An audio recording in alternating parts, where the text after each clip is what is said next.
তোমরা সবাই কেমন আছো? তো আজকে আমি তোমাদের সাথে চলো একটা ব্লাউজের খুবই গুরুত্বপূর্ণ টিপস শেয়ার করব, তো যেটা তোমাদের সবসময়ই কাজে লাগবে। একজন কাস্টমার আমাকে এই শাড়ির পিস দুটো দিয়ে গেছিল, বলেছিল একটু সিম্পলের ওপর ডিজাইন করে দিতে। আমি কিন্তু এই যে এই পিসটা নিয়ে নিলাম। এবার দেখো, এটা আমি কাটিং করে দেখাবো। এটা কিন্তু একটু ছোট আছে পিসটা, তো একটা 32 সাইজ ব্লাউজ হয়ে যাবে, কিন্তু একটু বুদ্ধি খাটিয়ে কাটিংটা করতে হবে। তো আমি তোমাদের আজকে কাটিংটাই পুরো দেখাবো। তোমরা দেখো, এই পিসটা কিন্তু একদিকে পাটটা চওড়া আছে আর একদিকে সরু আছে। এইরকম যদি থাকে, এই চওড়া পাটটা কিন্তু তোমরা হাতার ডিজাইনে দেবে, আর এই যে সরু পাটটা আছে তো এটা তোমরা পিঠের ডিজাইনে দেবে। এইভাবেই কিন্তু কাটিংটা করবে, এটাও বলে দিলাম। আর দেখো, আমি কিন্তু লাইলিনগুলো আগে কেটে নিয়েছি। এবার এই ফেব্রিকটাতে বসিয়ে কিন্তু লাইলিনগুলো সুন্দর করে আগে সেট করে দেখে নেব। তো দেখো আমি কিভাবে সেট করছি। আর এই যে দেখো, পিঠের ফরম্যাটটা বসিয়েছি, ওই সাইডটাই কিন্তু আমি ছেড়ে রেখেছি, কারণ ওই সাইডে যে অংশটুকু পড়ে থাকবে সেই অংশটুকু কিন্তু আমি কাজে লাগাবো অন্যদিকে। তো এই জন্য আমি দেখো উপর করে সব ফেব্রিকগুলো বসিয়ে নিয়েছি।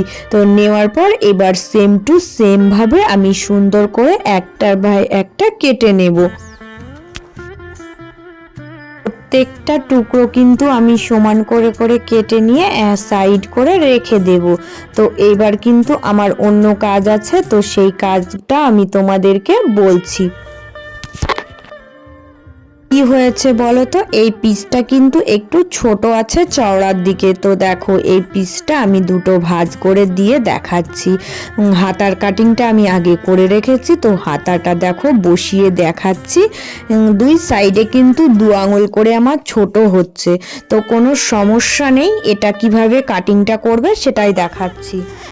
আর দেখো, এই যে 4 ভাঁজ দিয়েও দেখো এবার ছোট লাগছে। তো এবার এটা এখানে তোমার কিছু করার দরকার নেই। সাইডে যে সিটটা আমি রেখে দিয়েছিলাম, ওই যে পিঠের কাটিংটা করলাম, ওই সিটটা কিন্তু আমি নিয়ে চলে আসব। নিয়ে এসে যে কোনো এক সাইডে কিন্তু জুড়বো। এক সাইডে জুড়ে দিলেই হয়ে যাবে। 2 থেকে 3 আঙুল মতো ছোট হচ্ছিল, তো এই সাইডে তোমরা জুড়ে নেবে। জুড়ে নেওয়ার পর কিভাবে কাটিং করবে দেখাচ্ছি।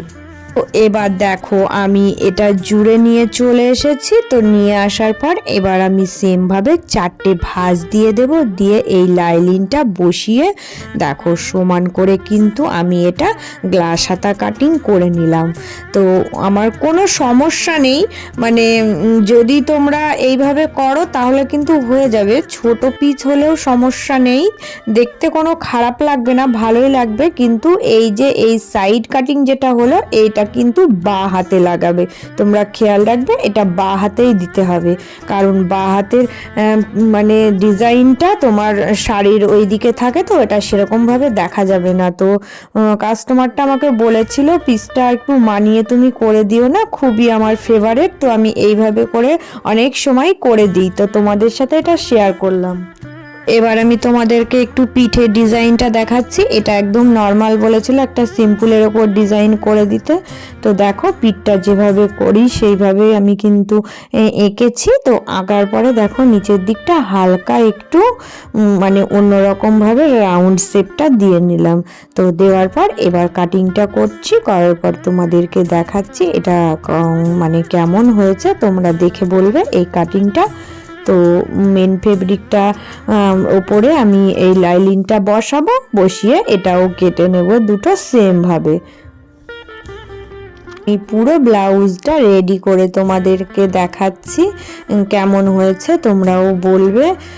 তো ব্লাউজের পিঠ ছিল এরকম, আর হাতার দিকটা দেখো এরকম হয়েছে। তো কোনো সমস্যা নেই, এটা আমি কিন্তু বাঁ হাতেই দিয়েছি, কারণ বাঁ দিকে দিলে কোনো সমস্যা পড়বে না, এটা ঢাকাই থাকবে। তো কত সুন্দর সেট আপ হয়ে যায়, ঠিক আছে।